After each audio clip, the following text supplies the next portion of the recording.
52 víctimas de la violencia de género, 7 eran menores, entre 1 y 7 años.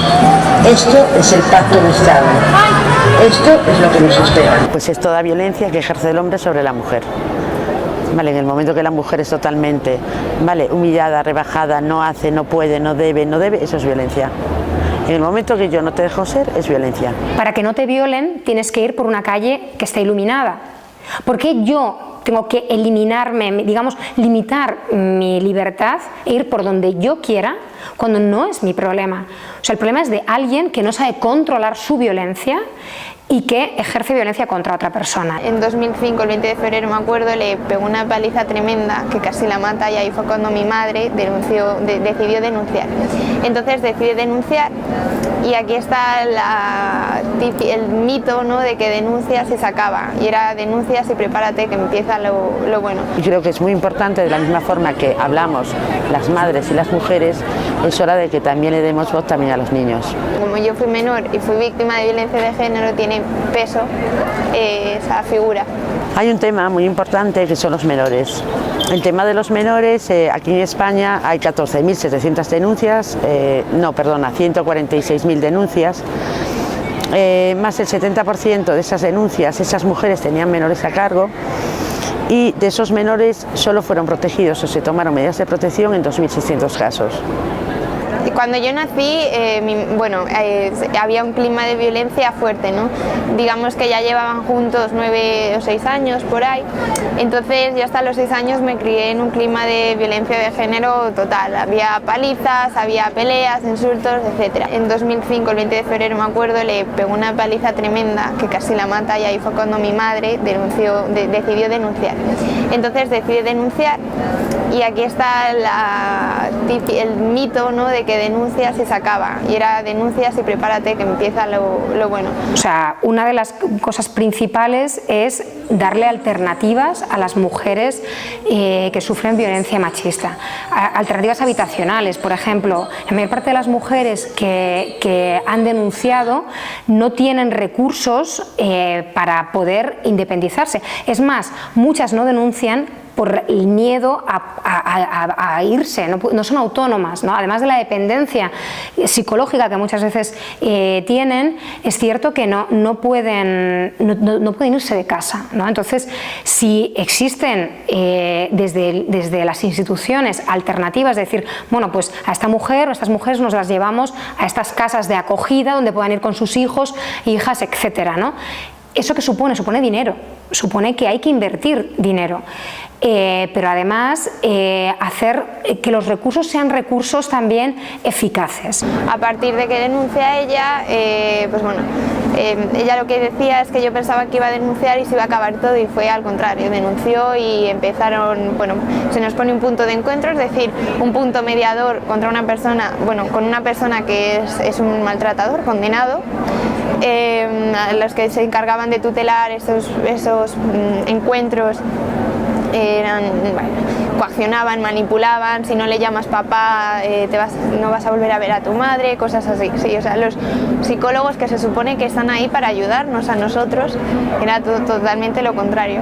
Hay muchísimas sentencias o no se ofrecen, por ejemplo, órdenes de alejamiento, no se conceden porque se pone en entredicho muchas veces la palabra de las mujeres, ¿no? Se dice, no, es que alguna puede ser que mienta, pero luego nos encontramos con que los datos no mienten, quiero decir, el número de mujeres asesinadas es muy elevado. En 2008 hay un juicio y se nos detecta el SAP, que no existe, ¿no? A partir de que se detecta el SAP, se le retira a mi madre nuestra custodia de manera indefinida. El síndrome de alienación parental, también son muchos los estudiosos, ¿no?, que han visto que esto no tiene una base científica, por más que haya algunas personas y algunos profesionales, y desgraciadamente desde el mundo de la judicatura, de los juzgados, donde se está manifestando más este pretendido síndrome. Sabemos que hay otra corriente que está desmontando y está diciendo, no, mira, esto no es verdad. ¿Por qué? Porque A veces incluso la manipulación mayor que existe es por parte de los padres. De SAP, que no existe el SAP, se pone una cura, ¿no? Entonces la cura es, se prohíbe cualquier tipo de contacto con nuestra madre, con nuestra familia materna, sin ningún tipo de explicación, y se nos pone unos psicólogos, aldeas infantiles, que tienen que curarnos. Entonces la cura se llama la terapia de la amenaza. A través de la terapia de la amenaza, yo lo que hacía era cada semana iba con el maltratador, y entonces somos dos, mi hermano y yo. Bueno, pues el maltratador en medio, mi hermano a un lado, yo al otro, 2 psicólogos enfrente, una cámara grabando, un espejo y 3 psicólogos más, sí. Y entonces ya ahí tenía que contar lo que me había pasado esa semana, ¿no? Con el maltratador al lado. Ya me hacía gracia, ¿no? ¿Cómo te voy a contar yo lo que me está haciendo si a lo mejor si te lo cuento la semana siguiente aquí no me ves? Si no haces tal, no vas a volver a ver a tu madre, tu padre es el mejor. Yo en mi vida le consideré mi padre ni nada. A los 3 meses consigue recuperar nuestra custodia porque él ya estaba cansado de nosotros.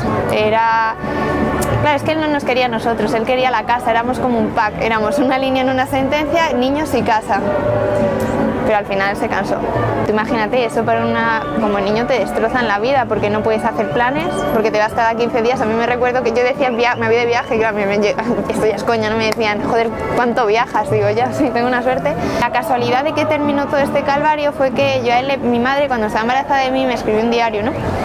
Y entonces yo le pedí ese diario y a mí me daba fotocopias, me decía que lo habían utilizado para juicios, que si tal, Pascual. Y un día me fui a bajar del coche, era un domingo, me acuerdo, nos había venido a buscar y al dejarnos ya en casa otra vez me dio un sobre. Y en ese sobre estaba el diario, pero bueno, en ese sobre estaba el diario, saquitos de hierbas de estas Dolores que hacía mi madre, que tenían 15 años esos saquitos, o sea, mis dibujos fotocopiados con la fecha y todo, o sea, un auténtico psicópata. Y una foto. Entonces en esa foto él reconocía de su puño y letra el 20 de febrero que le había dado una paliza. O sea, él reconocía en los juicios que él había pegado. Sino por el hecho de someterte y dominarte. Es la cultura de la dominación y para ello voy a utilizar cualquier cosa. Desde pegarte, matarte, violarte, y es lo que estamos viviendo en las calles. Ese día cuando yo leí la foto, yo dije hasta aquí, y ya no me daba miedo ni la policía ni nada, porque claro, eras tú contra todo el sistema, policía, psicólogos, peritos, fiscales, abogados. Y entonces cuando se presentó al siguiente domingo a recogernos, yo me acuerdo que salí, le leí la carta y le dije, no te vuelves a reír de mi familia ni de mí. Cuando se utilizan recursos tiene que ser alguien que desde los jueces, desde la fiscalía, desde la policía, tienen que conocer bien el fenómeno, o sea, tienen que saber trabajar desde una perspectiva de género. Yo me acuerdo que ese fue uno de los momentos que a mí más me impactó, ¿no? Porque yo nunca me había visto apoyada de ninguna manera por el sistema. Y llamé a la policía y le expliqué la situación, que desde los 6 años, yo tenía 16, y me dice el policía en ese momento, pero tú no estás obligada a irte, no te vayas con él si no quieres. ¿Qué? ¿Perdona? No estás obligada a irte, no te vayas con él si no quieres, ¿no? Yo el otro día hablaba con una alumna de un instituto que me decía que a su instituto había ido un policía que era el que se encargaba de violencia de género y les había ido a dar una charla. De hecho, los alumnos denunciaron esta situación porque el policía lo que les iba contando era que las mujeres si las pegan es porque algo habrán hecho, o sea, este tipo de ideas. Y dices, a ver, ¿cómo alguien que va a dar una charla sobre violencia machista a un instituto dice este tipo de cosas? Que le mandaban una patrulla a detenerle si no se iba, y al final ahí fue cuando, digamos, le vio las orejas al lobo. Él ya lo tenía todo perdido, los juicios y todo los perdió, y ahí fue cuando conseguimos que se terminase el verle al maltratador en este caso. Vale, usted no puede permitirse rodearse de gente de ese tipo. Y en el momento que eso, que tenga que llegar a un juez, tiene que ser contundente. Ningún padre, vale, puede ser, ningún maltratador puede ser un buen padre. Pero un niño se está desarrollando y todo lo que está absorbiendo en ese momento es lo que va a determinar cómo sea el día de mañana.